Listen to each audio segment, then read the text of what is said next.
بسم الله الرحمن الرحيم الحمد لله والصلاة والسلام على رسول الله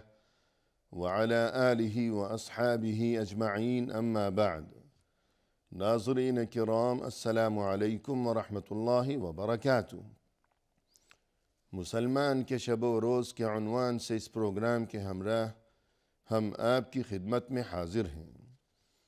آج کی اس ملاقات میں ہمارا موضوع گفتگو ہے دین کو سمجھنے کی ضرورت اور اہمیت۔ کسی بھی مسلمان کے لیے یہ بات انتہائی ضروری ہے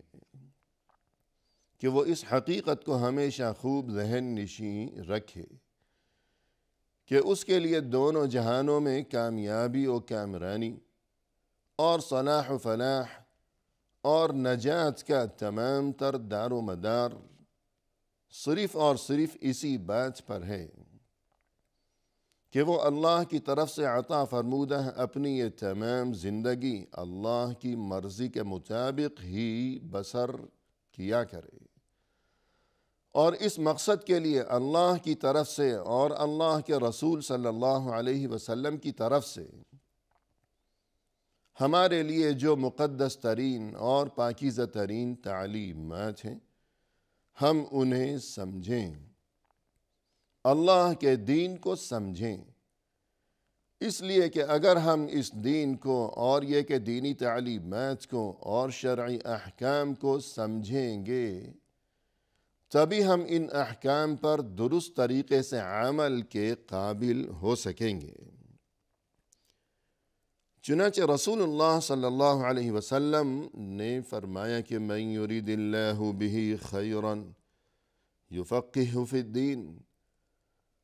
اللہ جس کسی کے ساتھ بھلائی کا ارادہ فرماتا ہے تو پھر اسے دین کی سمجھ عطا فرماتا ہے۔ یعنی انسان کے دل میں یہ کوشش اور یہ جذبہ پایا جانا کہ کاش مجھے اللہ کے دین کی سمجھ نصیب ہو جائے، تو یہ اس بات کی علامت ہے کہ یہ اس قدر خوش نصیب ترین انسان ہے کہ خود اللہ کو اس کے لیے خیر اور بھلائی مقصود ہے۔ قرآن کریم میں فرمایا کہ هو الذی ارسل رسولہ بالہدی ودین الحق،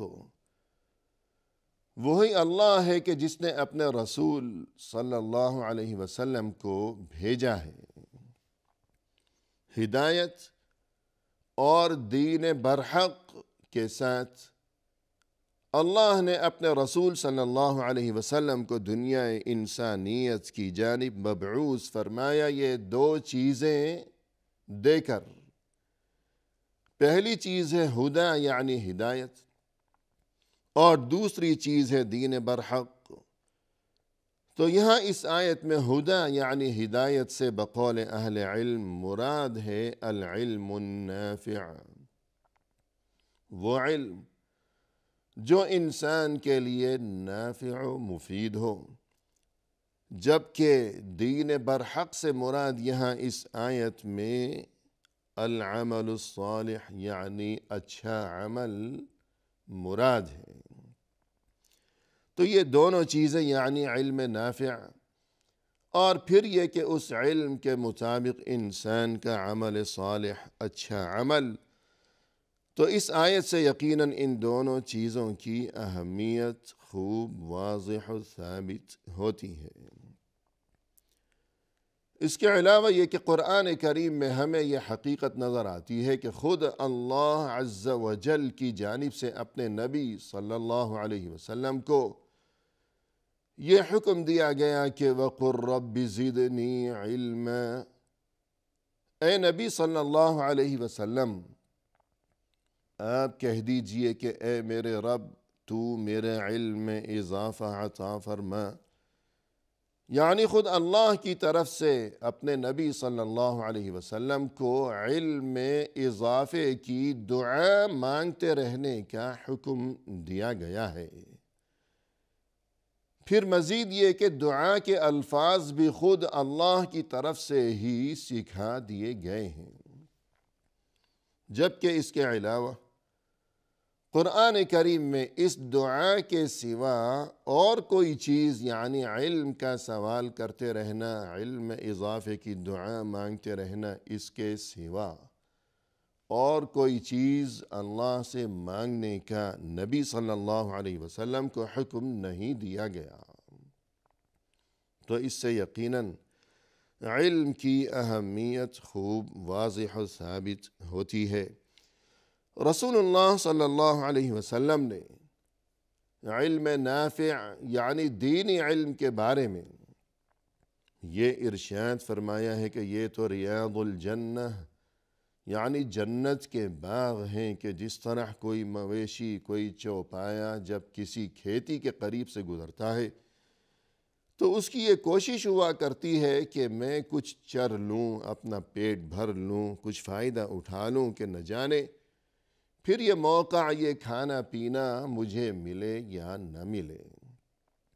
تو یہ علم نافع، یہ دین کا علم، اللہ اور رسول صلی اللہ علیہ وسلم کی یہ تعلیمات،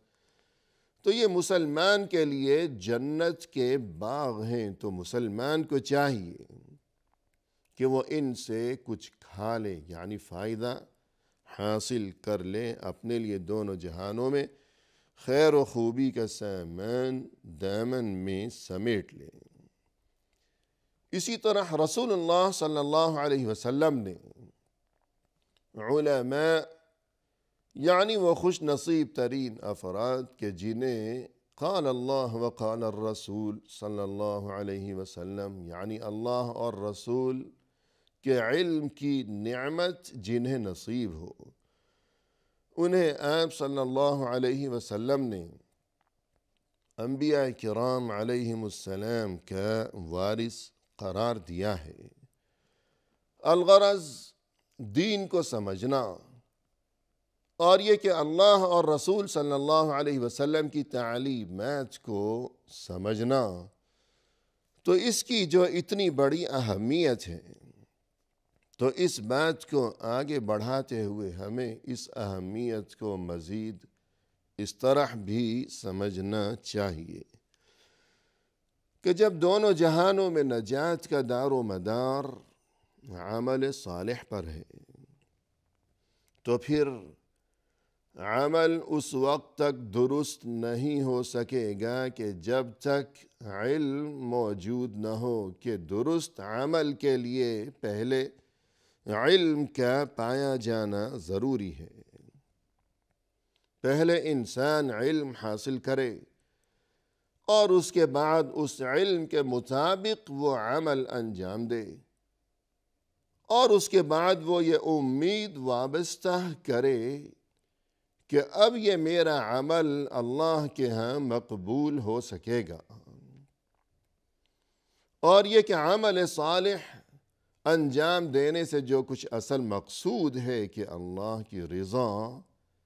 نصیب ہو سکے، اور یہ کہ دنیا و آخرت میں خیر و خوبی انسان کا مقدر بن سکے، اور یہ کہ جنت اور وہاں کی نعمتیں حاصل ہو سکیں، جہنم اور وہاں کے عذاب سے انسان محفوظ رہ سکے۔ الغرض عمل انجام دینے سے جو کچھ بھی مقصود ہوا کرتا ہے تو وہ تبھی انسان کو حاصل ہو سکے گا کہ جب عمل درست علم کے مطابق ہی انجام دیا گیا ہو۔ اب یہ جو معاملہ ہے عمل کا اور اس سے پہلے علم کا، تو ہم دیکھتے ہیں کہ اس بارے میں یعنی علم اور عمل کا آپس میں یہ جو اس قدر مضبوط رشتہ ہے کہ علم ہوگا پھر اس کے مطابق عمل ہوگا، ورنہ یہ کہ عمل کا کوئی فائدہ ہی نہیں ہے اگر وہ علم کے بغیر انجام دیا گیا ہو۔ تو یوں علم اور عمل کا آپس میں یہ جو رشتہ ہے، تو اس تعلق سے ہم دیکھتے ہیں کہ انسانوں کی مختلف قسمیں ہیں، کہ انسان تقسیم ہو کر رہ گئے مختلف اقسام میں۔ ہمیں ان اقسام کو سمجھنا چاہیے، اور وہ قسم کہ جسے اپنانے والے لوگ ہمیشہ کے لیے کامیابی سے ہمکنار ہو گئے، ہمیں بھی اسی قسم میں شامل ہونا چاہیے۔ تو پہلی قسم یہ وہ لوگ ہیں جنہوں نے درست علم اور پھر درست عمل کو یکجا کیے رکھا، کہ علم نافع اور عمل صالح، کہ ان کے پاس علم کی نعمت بھی موجود ہے، پھر اس علم کے مطابق عمل کی نعمت بھی انہیں موجود ہے۔ تو یہ وہی لوگ ہیں کہ جن کے بارے میں اللہ نے فرمایا کہ اللہ نے ان پر اپنا انعام نازل فرمایا ہے، اور یہ کہ یہ نبیوں اور صدیقوں اور شہداء کے ساتھ ہوں گے، کہ مع الذین انعم اللہ علیہم من النبیین والصدیقین والشہداء والصالحین۔ تو یہ وہی لوگ ہیں کہ جن کے پاس علم کی نعمت بھی موجود ہے، پھر اس علم کے مطابق درست عمل بھی وہ انجام دیتے رہے۔ جبکہ دوسری قسم کے لوگ وہ ہیں کہ جنہوں نے علم نافع تو حاصل کیا لیکن اس کے مطابق عمل نہیں کیا، اور خاص طور پر یہود کے بارے میں ہمیں قرآن کریم میں یہی بات بتائی گئی ہے کہ ان کے پاس علم کی دولت تو موجود تھی، لیکن یہ کہ ان کا عمل اس علم کے مطابق نہیں تھا، لہذا یہ اللہ کی طرف سے غضب کے مستحق قرار پائے۔ اور تیسری قسم کے وہ لوگ ہیں کہ جو عمل تو خوب کیا کرتے ہیں لیکن علم کی دولت سے وہ محروم ہیں، کہ عمل بہت زیادہ ہے، جذبہ ان کا بہت مضبوط ہے، لیکن علم کی کمی ہے یا علم کا فقدان ہے، تو یہ بھی خسارے میں رہ گئے۔ قرآن کریم میں اس قسم کے لوگوں کو الضالین یعنی گمراہ قرار دیا گیا، اور بقول اہل علم اس سے نصارہ مراد ہے۔ انسان کو یہ حکم دیا گیا ہے کہ وہ ہمیشہ ہر نماز میں ہر رکعت میں سورہ فاتحہ کی تلاوت کیا کرے، اور سورہ فاتحہ میں انسان ہمیشہ یہی آیات پڑھا کرتا ہے، اہدنا الصراط المستقیم صراط الذین انعمت علیہم غیر المغضوب علیہم ولا الضالین، یعنی یا اللہ تو ہمیں دکھا سیدھا راستہ، تو ہمیں دکھا ان لوگوں کا راستہ کہ جن پر تو نے اپنا انعام نازل فرمایا، نہ کہ ان لوگوں کا راستہ کہ جن پر تیرا غضب نازل ہوا، اور نہ ہی ان کا راستہ کہ جو گمراہ ہو گئے۔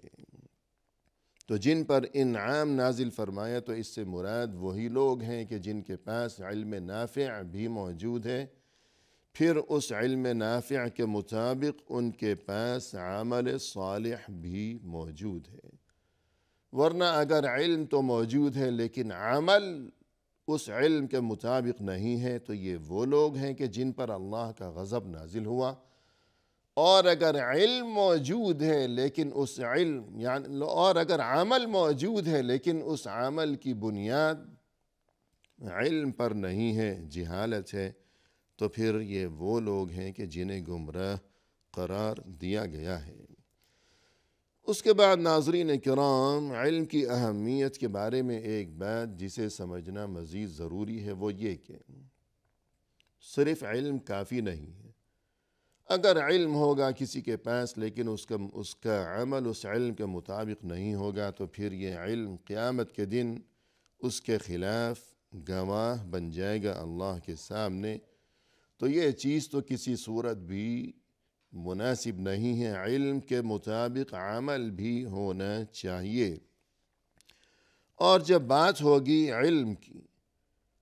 تو پھر ہمیں مسلمان ہونے کی حیثیت سے اس بات کو سمجھنا چاہیے کہ یہ علم اللہ کے دین کی یہ سمجھ یہ کہاں سے حاصل ہوگی۔ تو اس کے لیے اصل جو مصدر ہے کہ جہاں سے اللہ کے دین کا علم انسان حاصل کر سکتا ہے، وہ کتاب اللہ یعنی اللہ کی کتاب، اللہ کا کلام، اور دوسری چیز ہے سنت رسول اللہ یعنی اللہ کے رسول صلی اللہ علیہ وسلم کی سنت، آپ صلی اللہ علیہ وسلم کا طریقہ، آپ صلی اللہ علیہ وسلم کی احادیث مبارکہ، کہ اصل یہی دو چیزیں ہیں، قرآن اور یہ کہ سنت، کتاب و سنت،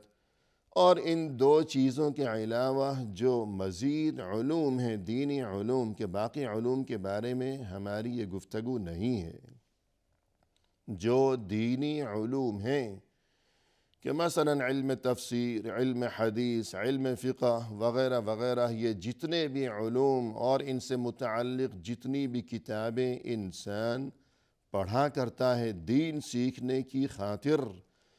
تو یہ تمام علوم در حقیقت یہ خود مقصود نہیں ہیں، بلکہ انہیں حاصل کرنے اور انہیں سیکھنے اور پڑھنے سے مقصود یہ ہے کہ ان کے ذریعے کتاب اور سنت یعنی قرآن اور حدیث کو سمجھ سکے انسان۔ یہ مطلب ہے کہ یہ تمام علوم کے تفسیر، حدیث وغیرہ وغیرہ یہ در حقیقت ایک وسیلہ ہے کہ اس وسیلے کو اپنا کر انسان کتاب و سنت کو پڑھ سکے، سمجھ سکے، اور وہاں سے اصل علم، اللہ کے دین کا جو علم ہے اسے حاصل کر سکے۔ الغرض کتاب و سنت،